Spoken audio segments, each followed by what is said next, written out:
आपल्या सगळ्यांचे माजी खासदार शिवाजीराव पाटील, आपले शिरूर हवेली विधानसभा मतदारसंघाचे महायुतीचे अधिकृत उमेदवार श्री ज्ञानेश्वर उर्फ माऊली आबा कटके,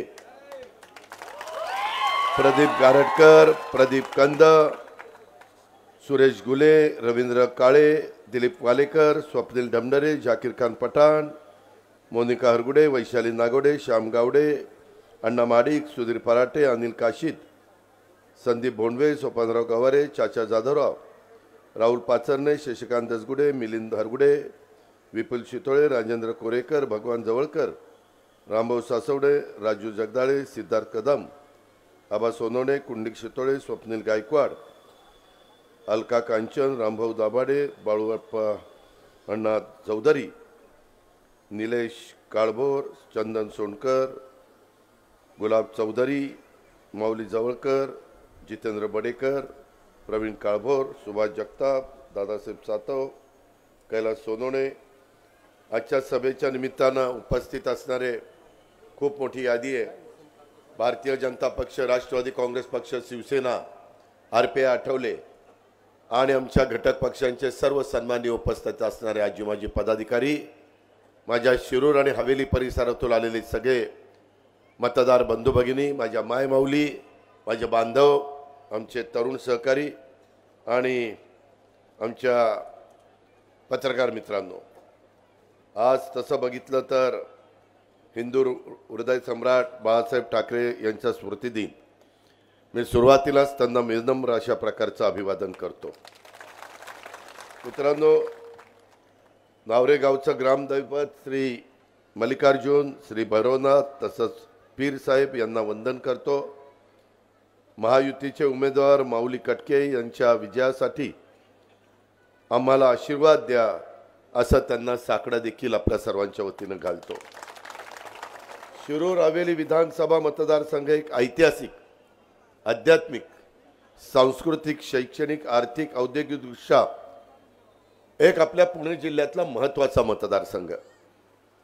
पुणे जिल्ह्याच्या सर्वांगीण विकास करताना आम्ही नेहमीच ह्या मतदारसंघाला प्राधान्य देण्याचा प्रयत्न केला आणि त्याच्यामुळे इथला शासकामांचं पाणी असेल, इथली 5 स्टार MIDC असेल, इथले रस्त्यांची कामं असतील, इथल्या मूलभूत गरजा असतील, त्या ठिकाणी सोडवण्याच्या करता इतक्या वर्षाच्या राजकीय जीवनामध्ये अनेकांनी प्रयत्न केले, परंतु त्याच्यामध्ये माझ्यासारखा देखील कार्यकर्ता हा त्याच्यामध्ये होता, हे आवर्जून मी तुम्हाला सगळ्यांना सांगू इच्छितो. आज मला ह्या सभेच्या निमित्तानं मी नावरा परिसरामध्ये आलेले असल्यामुळं मला तिथं स्वर्गीय अंदू महाराजांची आठवण आल्याशिवाय राहत नाही. मी माझ्या राजकीय जीवनाला सुरुवात केली 91ला. त्यावेळेस मी जिल्हा समजून घेण्याचा प्रयत्न केला, तालुके समजून घेण्याचा प्रयत्न केला. त्यावेळेस 5 लोक, त्यावेळेस आरक्षण नव्हतं, त्यावेळेस सर्व कुणी कुठंही उभं राहू शकायचं.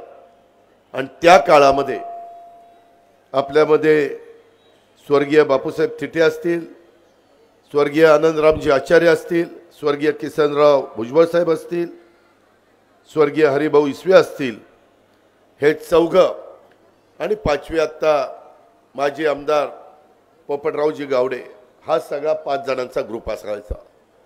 आणि त्याच्यामध्ये वेगवेगळ्या समाजाचे हे मान्यवर, परंतु कधी माझ्या शिरूर तालुक्याने त्या देखील काळात जातीचा, पातीचा, नात्याचा विचार केला नाही, माणुसकीचा विचार केला. आणि ह्या सगळ्यांना त्या आपापल्या जिल्हा परिषद गटातनं तुम्ही निवडून द्यायचा.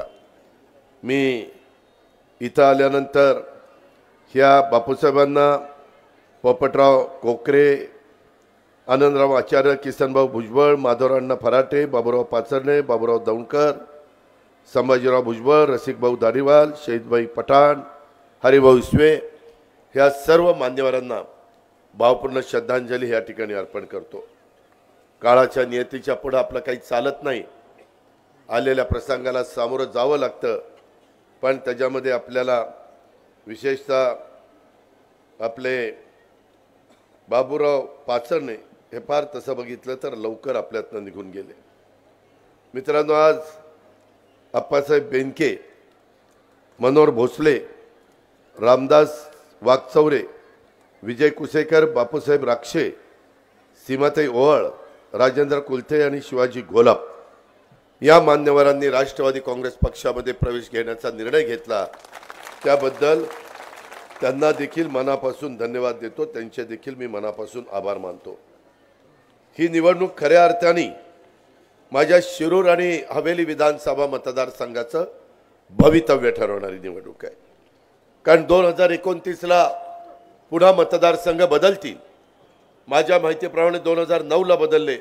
9, 14, 19 आणि 24 असे 4 निवडणुका ह्या नवीन मतदारसंघाच्या प्रमाणे झाल्या.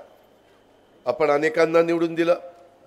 तुम्ही त्या ठिकाणी मी आव्हान केलं त्या प्रकारे त्या उमेदवारांना निवडून देण्याचं काम माझ्या शिरूर हवेली विधानसभा मतदारसंघाने केलं. आज इथं आम्ही महायुतीच्या वतीनं एक तरुण सहकारी, राष्ट्रवादी काँग्रेस पक्षाचा एक धडाडीचं नेतृत्व, शिरूर हवेली विधानसभा मतदारसंघाचे उमेदवार माऊली कटके यांच्या माध्यमातून माझ्या शिरूर हवेली विधानसभा मतदारसंघाचा आणखी वेगाने विकास कसा होईल याबद्दलचा प्रयत्न मी उद्याच्या 5 वर्षामध्ये करणार आहे. एक सामाजिक जाणीव असणारा लोकनेता, त्यामध्ये लोकमान्यता अशा पद्धतीनं माऊलीला मिळालेली आहे. जिल्हा परिषदेच्या माध्यमातून कटके यांनी जनतेच्यासाठी काम केलं. त्यांच्यासाठी विविध उपक्रम पण राबवण्याचा प्रयत्न त्यांनी केला. माऊली कटके यांनी महिलांना तीर्थक्षेत्र दर्शनाचा लाभ, बचत गटांना, महिलांना विविध व्यवसायाचं प्रशिक्षण आणि त्यांना व्यवसायासाठी पिठाची गिरणी मशीन वाटप, जनतेच्या आरोग्यासाठी ॲम्ब्युलन्सची सुविधा, अशाही प्रकारच्या गोष्टी त्या ठिकाणी उपलब्ध करून दिल्या.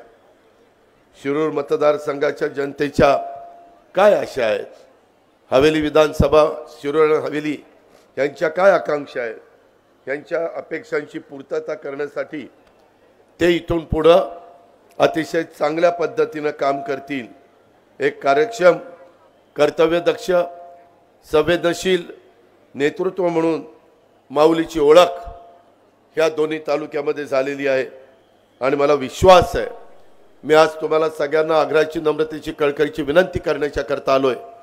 उद्याच्या 20 तारखेला सकाळी 7 वाजल्यापासून संध्याकाळी 6 पर्यंत मतदान होणार आहे आपापल्या बूथवर आणि 23 तारखेला काउंटिंग आहे. 23 तारखेला दुपारपर्यंत ह्या राज्याची सूत्र पुन्हा एकदा महायुतीच्या हातामध्ये गेलेली आहेत. अशा प्रकारचा निर्णय आपल्याला घ्यायचा आहे आणि त्यामध्ये माझ्या माय माऊली आणि लाडक्या बहिणींनी सगळ्यात मोठी मदत करायची. त्यामध्ये हे सगळं होत असताना मला आपल्याला सर्वांना सांगायचं आहे की एक एक आमदार महत्त्वाचा आहे. हा जिल्हा आपल्या सर्वांचा जिल्हा आहे. ह्या जिल्ह्याने मला खूप काही दिलं, खूप काही कार्यकर्त्यांनी प्रेम देखील दिलं. नवीन कार्यकर्त्यांना संधी देण्याचा प्रयत्न मी माझ्या पद्धतीनं साखर कारखाने, नगरपालिका, जिल्हा परिषद, तालुका पंचायत, नगरपंचायत, त्याच्यामध्ये जिल्हा बँक, ह्या वेगवेगळ्या माध्यमातून दिल्या. अजूनही काही आता नवीन चेहरे आहेत, त्यांनाही संधी देण्याची गरज आहे. ह्या निवडणुका झाल्यानंतर उद्याच्या फेब्रुवारी महिन्यात, म्हणजे 4 महिन्यात, 3 महिन्यात 3 वर्ष होतील स्थानिक स्वराज्य संस्थांच्या निवडणुका झाल्या नाही. कारण नसताना आम्हाला दोष देत आहेत. वास्तविक मागच्या सरकारमध्ये मी असताना उद्धव ठाकरे साहेबांचं सरकार होतं, त्याबद्दल ह्या सगळ्यांनी ओबीसीला आरक्षण नव्हतं, एससीला होतं, एसटीला होतं, ओपनला होतं, महिला पुरुष सगळं होतं. आता 52% मोठ्या प्रमाणावर असणारा माझा आधी इतर मागासवर्ग म्हणजे ओबीसी, यांना जर आरक्षण नसेल तर समाजामध्ये एक वेगळ्या पद्धतीनं त्या ठिकाणी गोष्ट राहून जाते आणि म्हणून सुप्रीम कोर्टामध्ये मॅटर गेलेली आहे. मगाशी बोलत असताना एक त्या काळामध्ये मी पुणे जिल्हा मध्यवर्ती बँकेचा चेअरमन झालो, त्यावेळेस मला अतिशय मनापासून साथ देणारा स्वर्गीय अरुणाबा गायकवाड यालाही मी भावपूर्ण श्रद्धांजली अर्पण करतो. चुकून माझ्याकडनं ते नाव राहिलं, परंतु खोटं सांगत नाही, अरुणाबा गायकवाड हयात असता तर ह्या तालुक्याचा तो आमदार झाला असता. एवढी त्याच्यामध्ये क्षमता होती, एवढं त्याच्यामध्ये काम करण्याची जिद्द होती. मी अनेक कार्यकर्ते इथले जवळनं पाहिलेले आहेत, त्यांना मदत केलेली आहे. अशा पद्धतीनं अतिशय कार्यकर्त्यांचं मोह असणारा माझा हा शिरूर तालुका, हा हवेली तालुका, हा आपल्याला विसरता येणार नाही, नाकारता येणार नाही. मित्रांनो, ह्या निवडणुकीच्या निमित्तानं खूप काही आरोप प्रत्यारोप चाललेले आहेत. कारण समोर जे उमेदवार आहेत ते त्या बाबतीमध्ये मलाच टार्गेट करण्याचा प्रयत्न करतायत की घोडगंगा सहकारी साखर कारखाना अजित पवारांनी बंद पडला. अरे अशोका बेटा, त्याच्यामध्ये भावकी उन्हाचे वाटेकरी असते एवढं मला माहिती होतं, पण ज्याला माझं का बदनामी करतो मी? काय त्याचं घोडं मारलंय का बांध रेटलाय? काय केलं काय त्यामध्ये? खरं सांग, तू तिथं कमी पडला. त्याच्यामध्ये आपल्या हट्टापायी काही पण करायचं, मी म्हणेल तेच खरं आणि दुसऱ्यांचं ऐकायचं नाही. ह्याच्यामध्ये अनेक काही कंगोरे आहेत की तो कारखाना का बंद पडला. मध्ये सुधीर असेल, दादा असेल, बाकीचे सगळे सहकारी असतील, यांनी काहीतरी दौरा शिरूरमध्ये काढलेला होता. मी मित्रांनो सगळ्यांना सांगतो की मला जर हा कारखाना बंद पाडायचा असता आणि डायरेक्ट माझ्या भावकीला त्रास द्यायचा असता तर पहिला व्यंकटेश कृपालाच बंद पाडला असता. कारण पण मी बंद पाडणाऱ्यापैकी कार्यकर्ता नाही, मी मदत करणारा कार्यकर्ता आहे. आज तुमचं आमचं सगळ्यांचं वैभव, खरं तर 2 कारखाने होणार होते त्यावेळेस. स्वर्गीय बापूसाहेब तिथे एका कारखान्याचे प्रवर्तक होते, स्वर्गीय रावसाहेब दादा एका कारखान्याचे प्रवर्तक होते. 2-2 कारखाने त्यावेळेस चालले नसते. म्हणून आदरणीय पवार साहेबांनी त्यांच्यामध्ये एक जो दुरावा होता तो दूर करण्याचा प्रयत्न केला आणि त्याच्यातनं नंतर घोडगंगा सहकारी साखर कारखाना पहिला काढायचं ठरलं. मी त्यावेळेस MSC बँकेचा चेअरमन होतो. त्याही काळामध्ये मी एक आपल्या जिल्ह्यातला महत्त्वाचा कारखाना, माझ्या शिरूरचा एक महत्त्वाचं आर्थिक केंद्र होणार आहे. माझ्या शेतकऱ्यांना दुसऱ्याच्या दारामध्ये जावं लागतंय, हेलपाटे घालावे लागत आहेत, रात्र तिथं बसावं लागतंय, माझा ऊस घ्या ओ माझा ऊस घ्या. अशा पद्धतीची परिस्थिती माझ्या ह्या भागातल्या शेतकऱ्यांची आम्ही त्यावेळेस बघत होतो. आणि म्हणून आपलं असावं, आपलं स्वतःचं आपल्या तालुक्यातलं असावं, ह्या हेतूने आपण तो कारखान्याची उभारणी केली. पुढेही वेळोवेळी जी मदत करायला पाहिजे ती केली गेली, पण त्यामध्ये बऱ्याचशा चुका होत गेल्या. आज मी काही माहिती काढण्याचा प्रयत्न त्या ठिकाणी केला, त्यामध्ये फार वेगवेगळ्या प्रकारची माहिती ही माझ्या पुढे त्या ठिकाणी आलेली आहे. आणि म्हणूनच मी सांगतो की चूक झाली चेअरमनची, इतर संचालक बोर्डाला कुठल्याही प्रकारचा अधिकार नव्हता आणि त्याच्यातून हा कारखाना त्या ठिकाणी रसातळाला गेलेला आपण सगळ्यांनी पाहिला. तो बाहेर काढण्याचा प्रयत्न झाला, परंतु दुर्दैवाने तो बाहेर त्या ठिकाणी निघाला नाही. ही वस्तुस्थिती कुणी नाकारू शकत नाही. ही पण बाब मला तुम्हाला सगळ्यांना सांगायची. आज घोडगंगाची मार्च 2024ची आर्थिक परिस्थिती पाहिली तर घोडगंगेवर 290 कोटी रुपयाचं देणं आहे, 64 कोटी रुपयाचा तोटा आहे, 84 कोटी रुपये राज्य सहकारी बँकेचा NPA 2023 मध्ये झाला आहे. त्यामुळं आजी माजी संचालकांना जप्तीची नोटीस निघालेली आहे. बँक ऑफ बरोडामध्ये 9 कोटी रुपये दिलेले कर्ज पूर्णतः थकबाकीत गेल्यामुळं बँकेने जप्तीची नोटीस त्यांनी पण काढलेली आहे. बँक ऑफ इंडिया नावरा यांचे 30 कोटी रुपयाची अनेक वर्षाची थकबाकी आहे. घोडगंगा कारखान्याच्या कामगारांचं इतर देणी मिळून 35 कोटी रुपये देणं आहे. त्यामुळे कारखान्याचे सर्व कर्मचारी संपावर गेलेत. घोडगंगा कर्मचाऱ्यांवरच्या नावावर घेतलेलं कर्ज NPA झालेलं आहे. घेणं देणं त्या कामगारांना 101 ची नोटीस आलेली आहे. या सर्व बाबी पाहता सदर बँकांच्या NOC घोडगंगा कारखाना प्रशासनाने न घेतल्याने आणि घोडगंगेचं भागभांडवल कमी आहे, त्यामुळं कर्जशक्ती कमी आहे, त्यामुळं कारखान्याला NCDCच्या कर्जाचा प्रस्ताव हा मान्य केला जात नाही। मी आपल्याला सगळ्यांना सांगतो, पहिल्यांदाच मी परवा लोणी काळभोरला शिवाजीराव आढळराव पाटील, मी माऊली, बाकीचे सगळे आम्ही सहकारी होतो। तिथं मी ठेऊर कारखाना, हवेली कृषी उत्पन्न बाजार समिती आणि ओझरचा उल्लेख माझ्या घोडगंगा कारखान्याचा केला। मी तुम्हाला सांगतो, केंद्रातलं सरकार अजून 4.5 वर्ष तिथं थांबणार आहे, कारण 5 वर्षाचा कारकीर्द असते। अमित शहांची माझी खूप चांगली ओळख आहे, ते सहकार मंत्री आहे, NCDC त्यांच्या हातात आहे। उद्याच्याला तुम्हाला 20 तारखेला जे मतदान करायचं आहे ते मतदान करत असताना, आपलं 2 नंबर झालं, अब ते मतदान करत असताना आपल्याला कुठल्याही परिस्थितीमध्ये अमित भाईंची मदत लागणार आहे। मधल्या काळामध्ये अनेक कारखान्यांना मी तिथं जाऊन त्यांची मदत घेतली। उदाहरणार्थ किसनवीर कारखाना, खंडाळा कारखाना, विठ्ठल कारखाना, बऱ्याच कारखान्यांची मी नावं घेईन। हेही जरी अडचण असली तर प्रयत्न केला तर अडचणमधनं बाहेर निघता येतं। आता तुमच्या पुढे 2 पर्याय आहेत, अनेक उमेदवार उभे आहेत, खूप जणांनी मनाचा मोठेपणा दाखवला आणि त्यांनी माघार घेतली, त्या सगळ्यांना प्रदीप सहित सगळ्यांना मी धन्यवाद देतो, त्यांचे मनापासून आभार मानतो, कारण ते पण ताकदीचे होते, निवडून देण्याची त्यांच्यामध्ये क्षमता होती। पण आम्ही सगळ्यांनी आव्हान केलं, देवेंद्रजींनी सांगितलं आणि त्याच्यातून प्रत्येकाने प्रतिसाद दिला। मी सगळ्यांची नावं घेऊन वेळ घेत नाही, कारण मला पुढच्या सभेला जायचं आहे। आपल्याला विशेषतः माझ्या शेतकऱ्यांना 2 उमेदवार आहे, एक माऊली आहे, दुसरा अशोक पवार आहे। माऊलीला मतदान केलं, बटन दाबलं 3 नंबरला घड्याळाला, तर NCDCचं काम मार्गी लावण्याचं अमित शहांच्याकडनं करून घेण्याची जबाबदारी माझी। आता दुसऱ्याचा विचार केला आता आहे त्याचा, तर ती कसा जाणार अमित शहा साहेबांच्याकडे, कसं तिथनं मार्ग निघणार?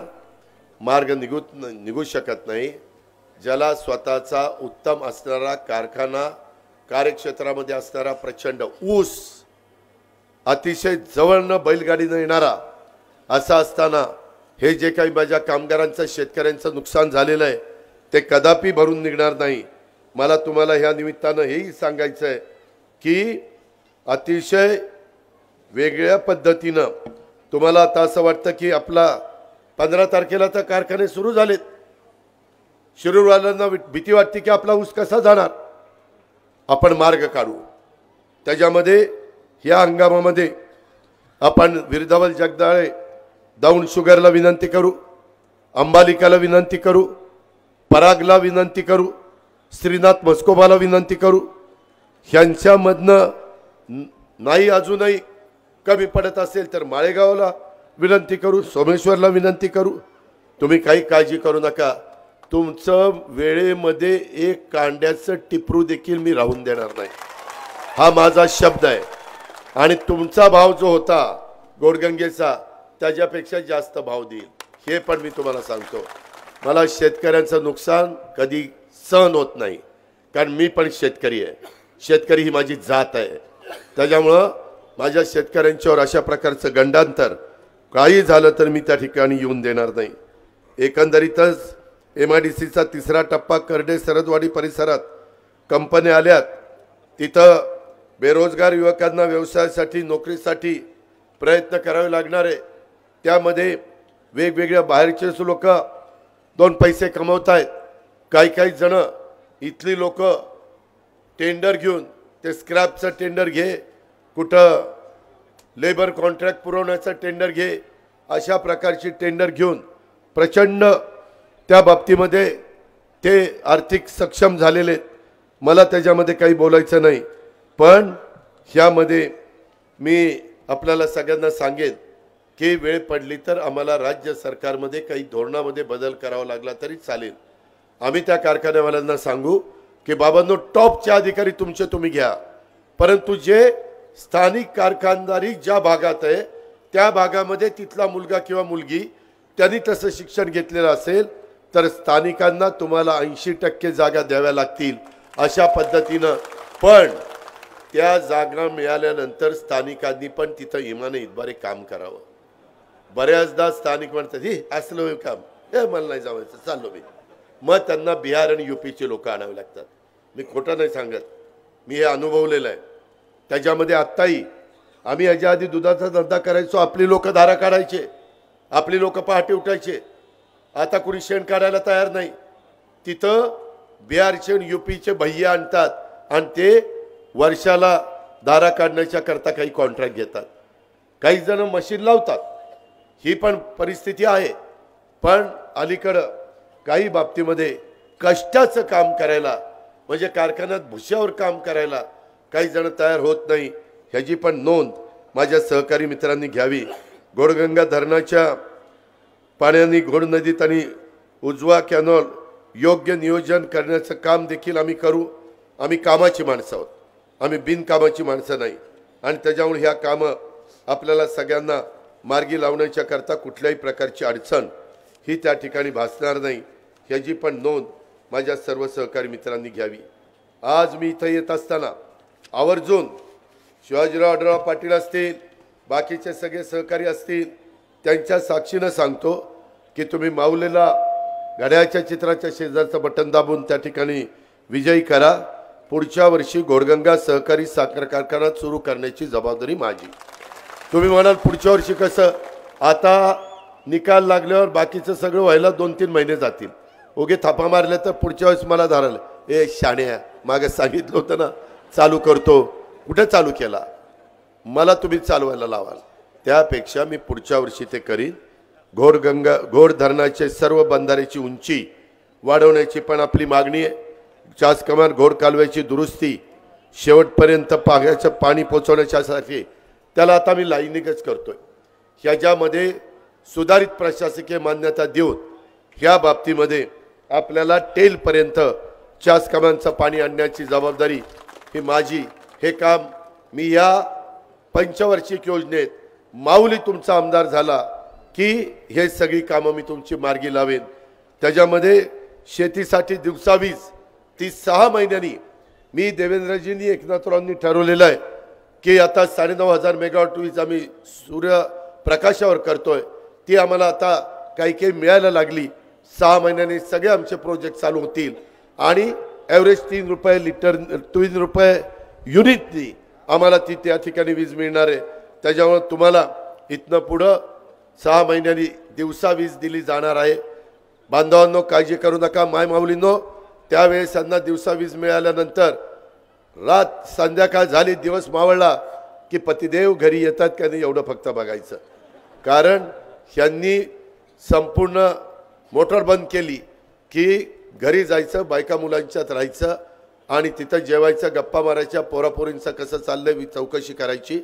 बिबट्याची भीती नाही, त्याच्यामध्ये रानडुकराची भीती नाही, काही ठिकाणी गवे त्यांना गव्याची भीती नाही, त्याच्यामध्ये विंचू काटा साप वगैरे यांची भीती नाही।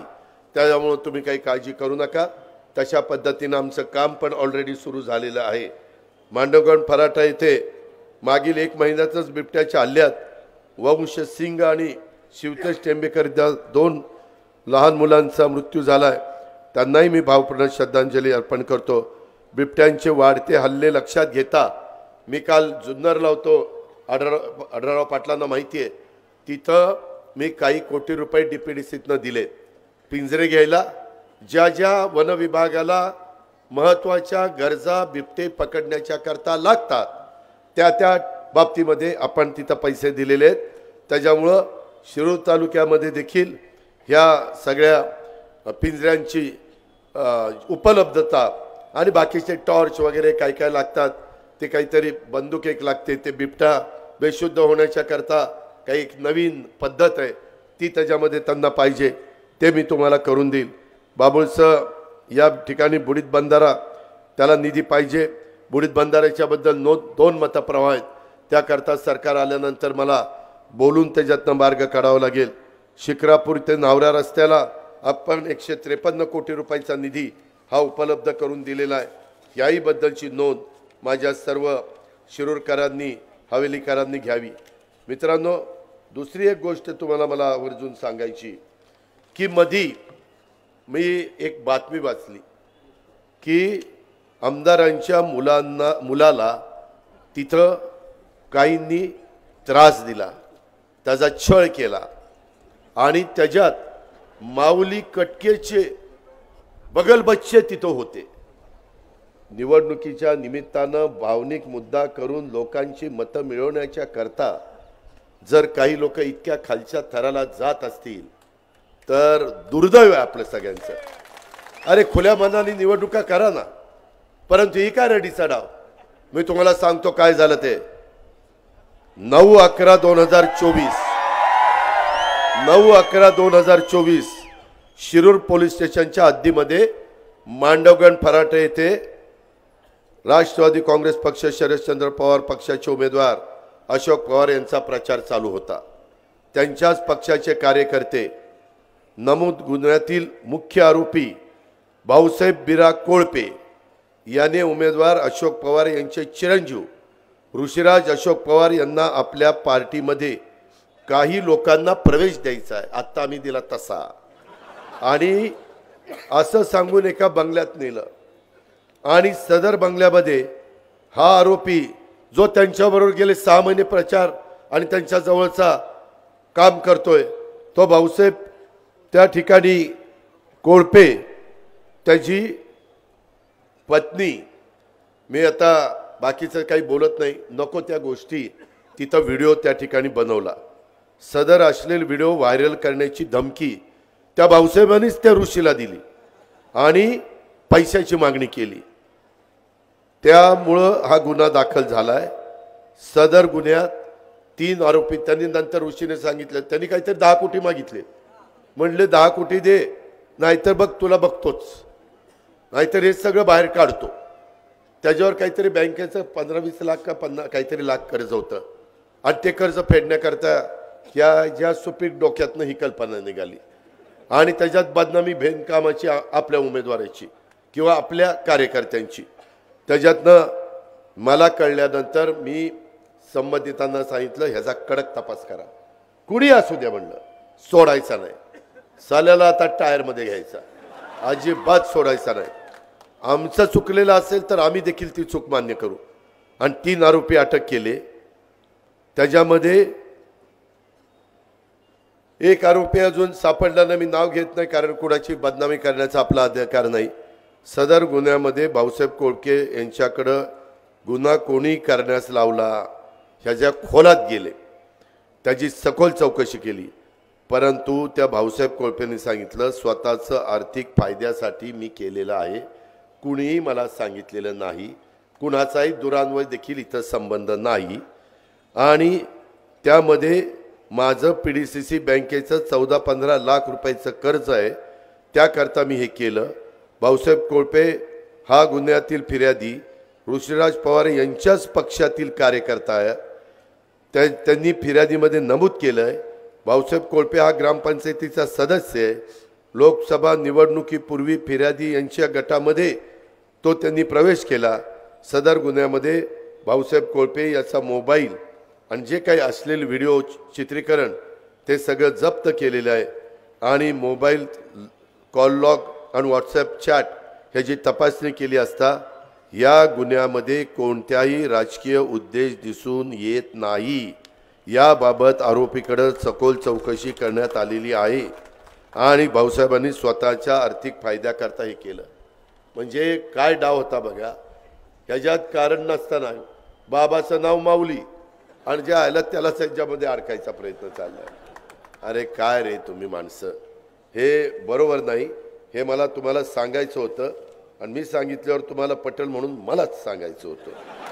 त्यामध्ये हे सगळं झाल्यावर अलीकडं काहीकांना तर असं का उत्साह आलेला आहे, त्याच्यामध्ये आपले विद्यमान खासदार, त्या खासदारांची जर आता हिस्ट्री सांगतो, मी दुर्लक्ष करत होतो, जाऊ दे, मी निग्लेक्ट करत होतो, परंतु रोज कुठली सभा असली की गुलाबी जॅकेट, माझं जॅकेट गुलाबी नाही आहे, त्यांना म्हणा तुमचा चष्मा बदला, तो जॅकेटचा रंग गुलाबी नाही.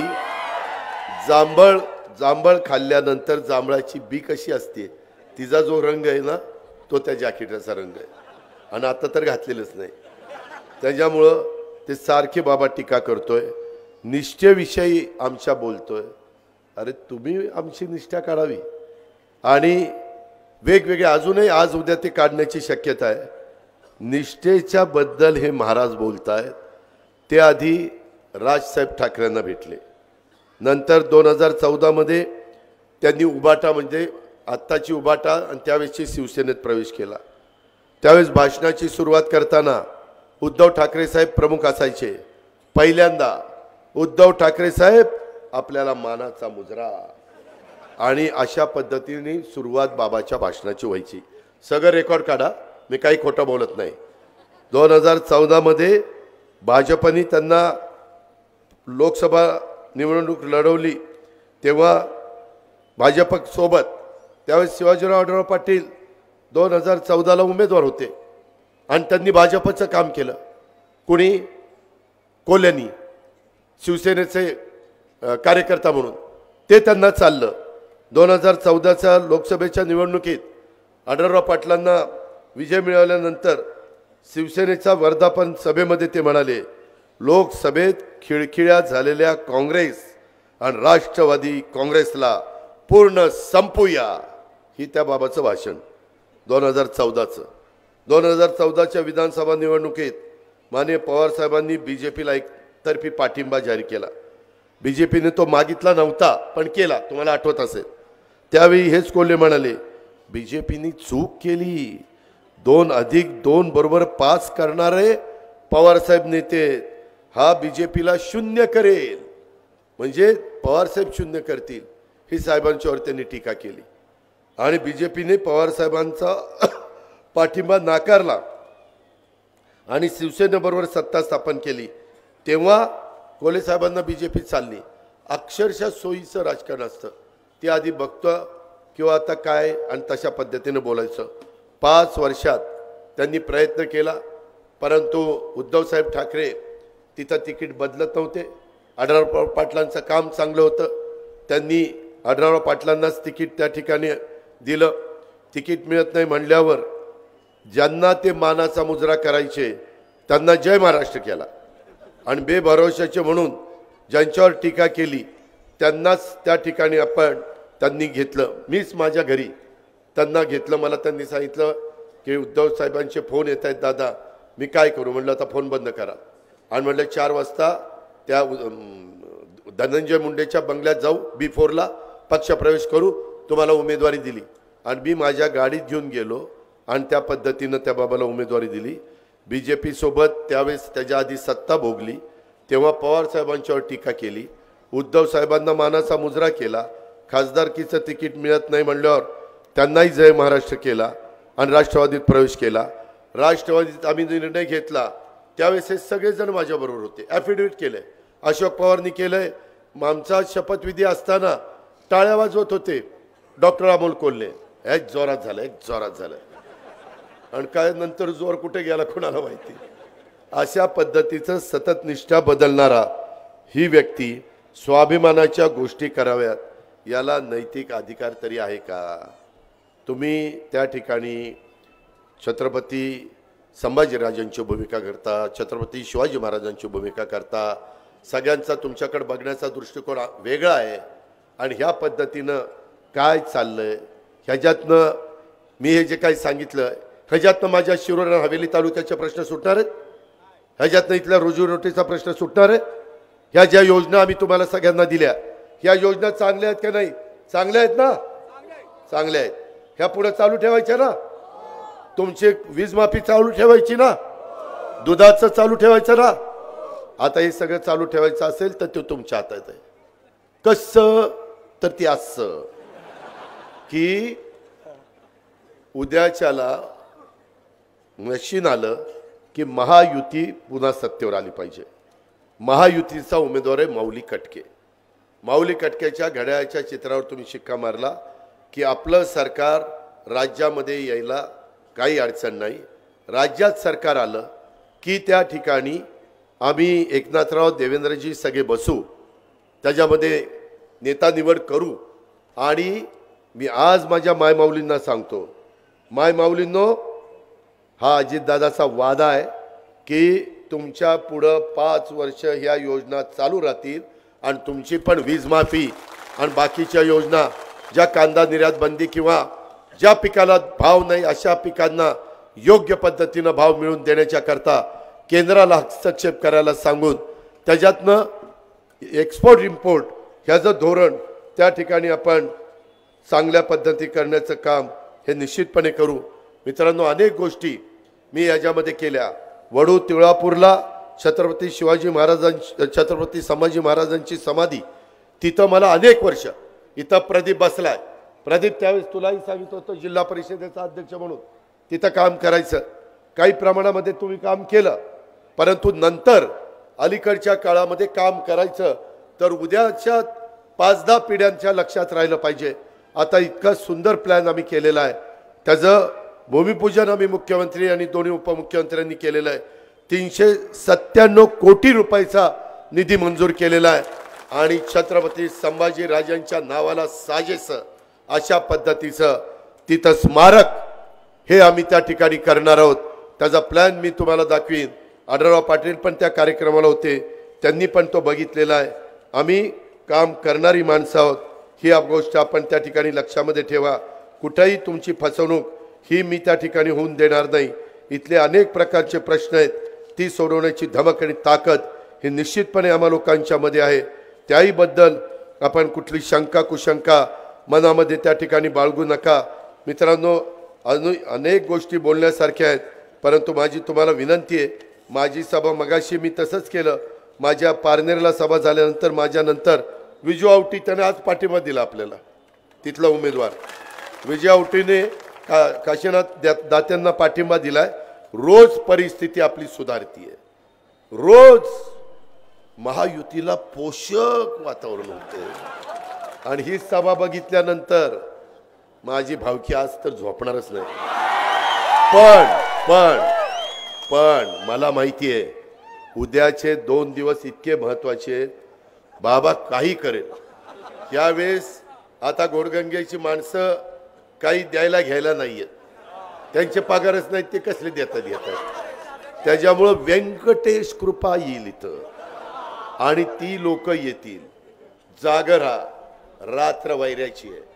डोळ्यात तेल घालून तुम्ही इतकं वातावरण चढवत गेलाय की 100% माऊली 23 तारखेला दुपारी आमदार झालेला मला पाहायला मिळणार आहे. त्याबद्दल माझ्या मनात तीळमात्र शंका नाही. पण हेच मी सांगत असताना तुम्हाला सांगेल, तुम्ही घार राहू नका. ज्यावेळेस एखाद्याच्या पायाखालची वाळू घसरायला लागती त्यावेळेस ती व्यक्ती कुठल्याही थराला जाती, कुठल्या थराला गेली ते मगाशी उदाहरण मी तुम्हाला दिलं, त्याच्याही पुढे जायची शक्यता नाकारता येत नाही. आणि म्हणून ह्या महायुतीचा उमेदवार यांना त्यांनी माऊलीला तुम्ही माझ्याबरोबर विधानसभेमध्ये पाठवा, हीच आग्रहाची नम्रतेची कळकळीची विनंती करतो. आणि तुमचे सगळे कामं करण्याच्या करता माऊलीच्या पाठीशी मी मजबूतीने उभा राहील हा शब्द देतो आणि थांबतो. जय हिंद, जय महाराज.